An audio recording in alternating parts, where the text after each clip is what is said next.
Sam Amick is reporting that a lot of teams are actually lining up to get Sabonis, actually, including Washington, Phoenix, Chicago. Chicago? What are you doing, man? Chicago, like, You know what? what are you doing? You gonna take Levine back too? Like, what's going on, man? Anyway, This is what I want. If Sabonis goes to Chicago, I want Nikola Vucevic going to Sacramento so that we can reunite the trio of oh my Vucevic, God. Levine, and DeRozan. Oh my God. Yeah. So, league sources confirmed to Sam Amick that Toronto is a legitimate possibility as they approach the deadline. And one of the tidbits is that RJ Barrett was drafted third overall back in 2019 by current Kings GM Scott Perry. So maybe that leads to a trade as well. Yeah, I feel like I've asked you this many times. You haven't moved off Mhm. the stance of whether you're interested in having Domantas Sabonis on your team. Are you finally willing to reevaluate your stance? Okay, I want to be fair because I want to put my personal biases aside. Like, I think I'm pretty much on record Yeah, saying for that once. Yeah. I'm not a particular fan of his like play style, and I don't think that it's like ultimately going to translate to like contending level basketball.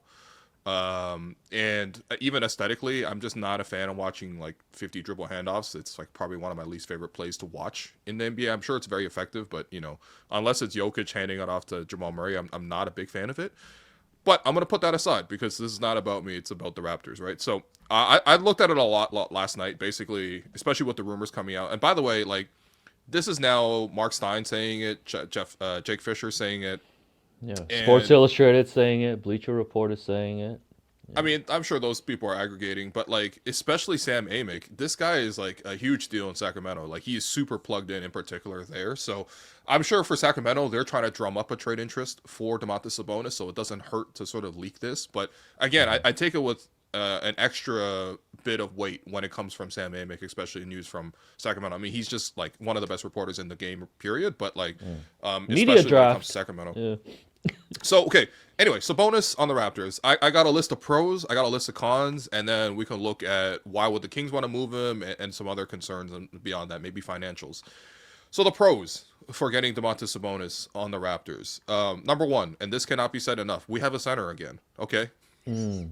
we've been straight up trying to do We just anything. we just considering Jakoob as dead meat right now.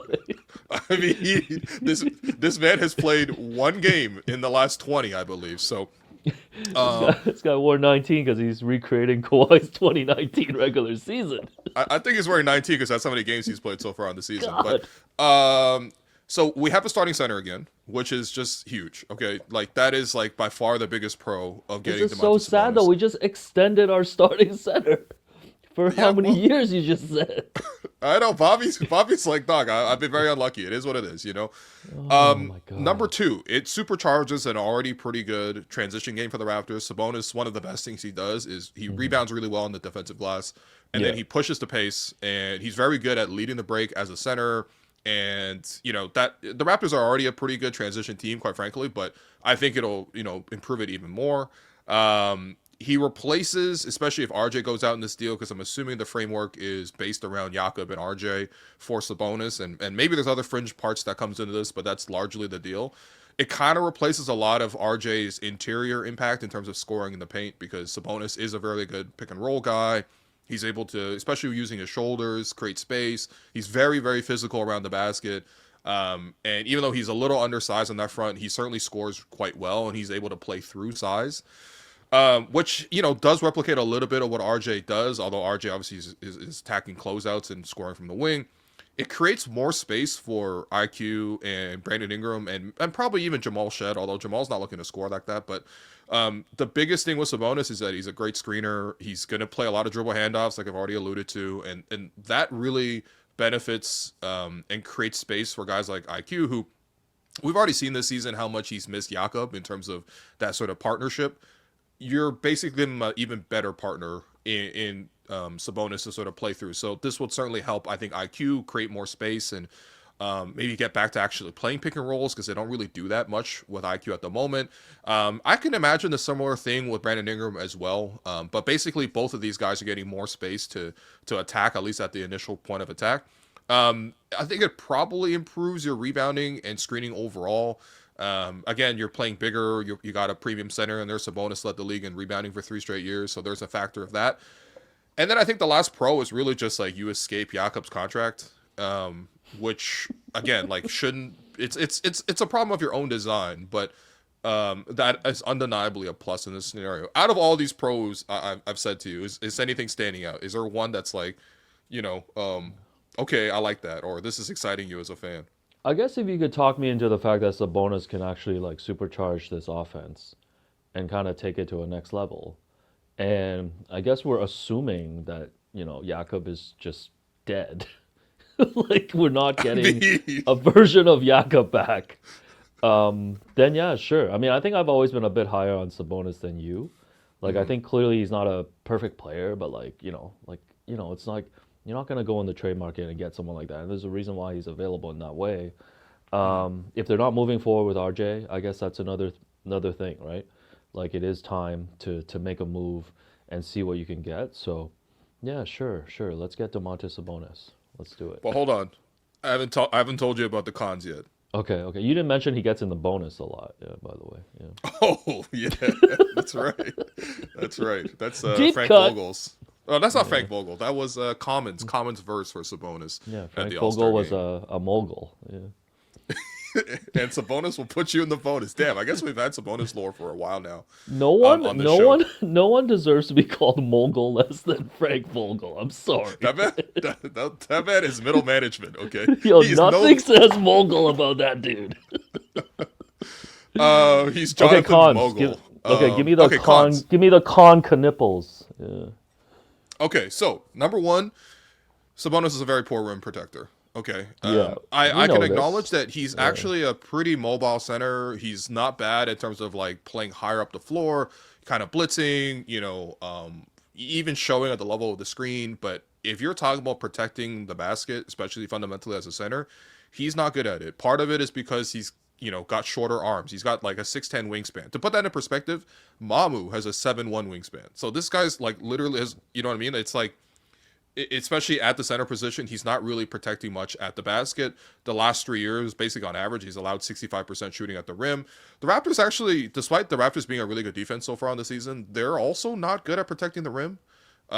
So this kind of like exacerbates an existing problem. I think the best you can hope for for Sabonis as a rim protector is that like you're preventing enough shots by him using him with mobility and switching and maybe even zoning at times, although Raptors rarely ever zone. So that's just first and foremost. I just don't think he's a strong defensive center, and there's not really a case for that anywhere. I think one of the bigger concerns for me is that his skill set's really redundant with Scotty. So one thing you really want Sabonis to be doing is the hub of your offense and screening and playing in the middle of the floor in the pick and rolls.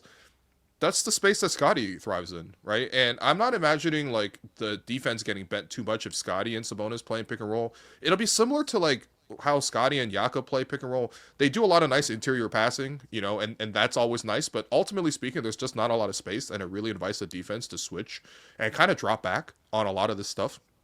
But there really is a lot of redundancy with sort of how Scotty plays and how Sabonis plays.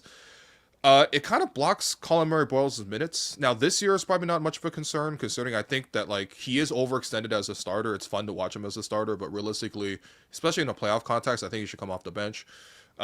So this year is not so much of an issue, but if you're trading for Sabonis, you're ideally having him for long term, and obviously Scotty's your long term. It really limits CMB to coming off the bench because I really don't see how you could play CMB, Scotty, and Sabonis together. There's like those three guys might combine to make like 2 threes a game. I'm not even kidding. So you're just not kind of having enough 3-point shooting.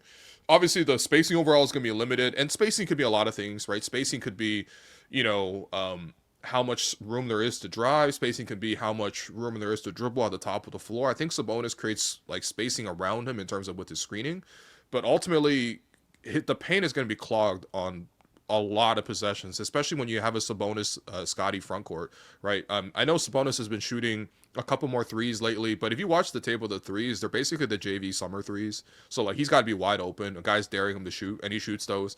Yeah, he can make them, but like it doesn't bend the defense literally at all. And Scotty, especially considering how the 3-point shot has come down for him, like there needs to be space around him. You're once again introducing Scotty to a non-spacing center.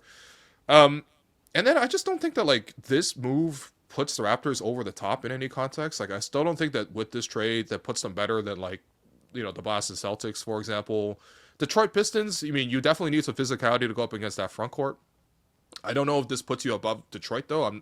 I wouldn't necessarily say that. And yeah, I don't know. It just doesn't really feel like okay. With this in mind, now the Raptors are going to have like a much higher ceiling. Probably raises our floor to be honest. And maybe this guarantees the Raptors are a playoff team for the next couple of years, which is not nothing. But it just doesn't feel like this is a championship completing team. And so those are kind of like pretty significant cons. I would add one more financially too. Is just okay. Let's say it's like RJ and Jakoob for Sabonis.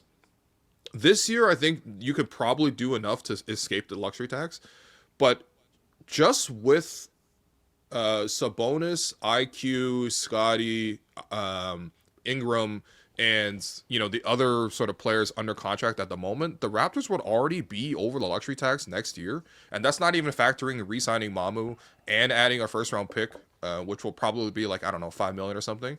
So you're basically guaranteed to be in a luxury tax next year. One of the underrated things with the current structure is that like RJ and Jakoob like do give you a little cost certainty. That's actually part of the reason why they extended Jakoob so prematurely. But in any case, you're actually pushing the Raptors deeper into the luxury tax, and it makes you a little bit less flexible because you have then a glut of these huge contracts, right? Like Sabonis is going to make like 47, 48 next year.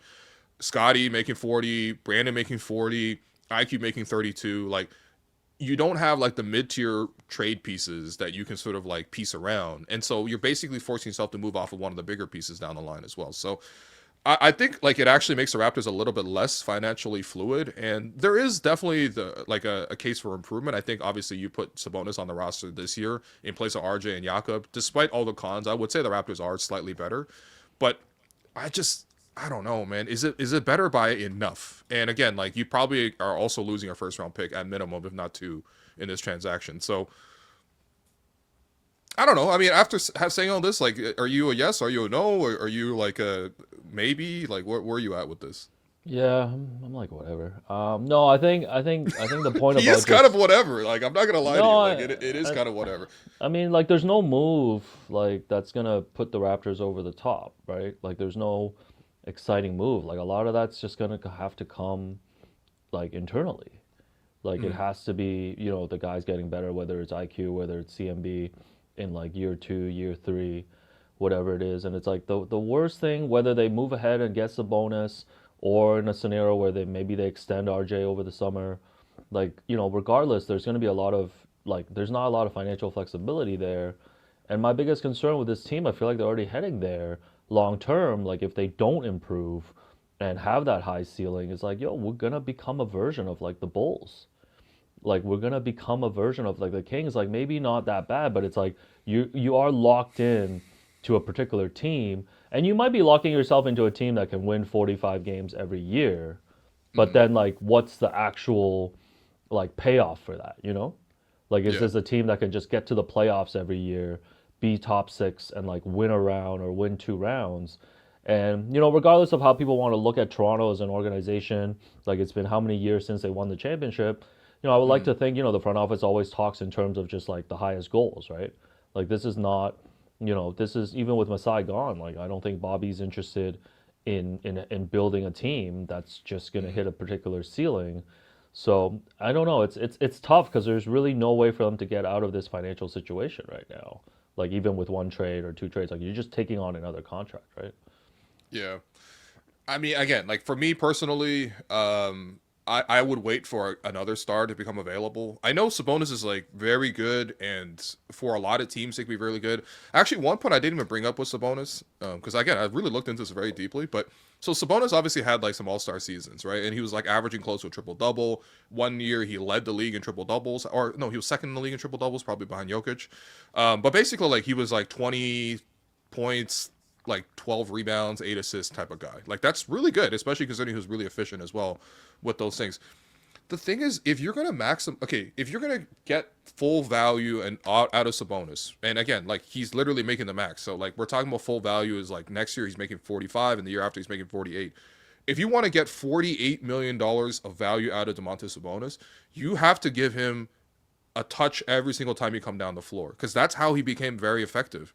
Is Sacramento made him a hub, so in transition, Sabonis was pushing, and it was going through him. In the half court, they were throwing to Sabonis, and they were cutting and doing triple handoffs around him. So in terms of touches per game, the last like 4 seasons, and I'm not counting this one because Sabonis has been injured this year with a meniscus tear, which he's recovered from since then, but he's averaged 76 touches per game, 86 touches, 91 touches, and 76 touches. So you might think, okay, like, is that a lot of touches? Is that not a lot of touches?